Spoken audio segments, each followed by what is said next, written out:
Welcome back. Quarter after here. Cuts are coming to this year's proposed city budget, and one of the departments taking a hit is Nashville's Fire Department. Our Steve Mailing explains how this could impact the department and ultimately you.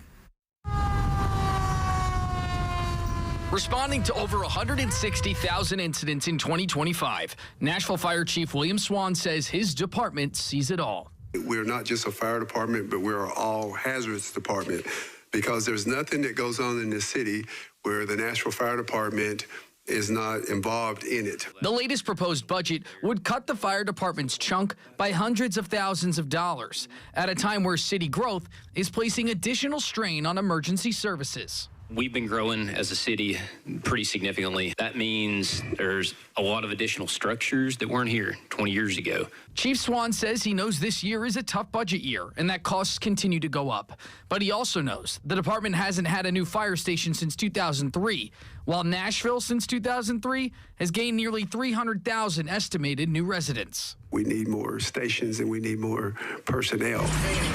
Chief Swan told council members the funding they've been given in the past has helped them make significant strides, including in response times and reducing trips to the hospital on different calls through their REACH program.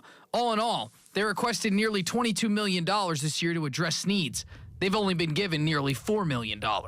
Continuing costs, this rise is dramatic. We have no control of that. No one does. But again, the more call volume, the more runs we make, and more personnel, it's just going to cost more.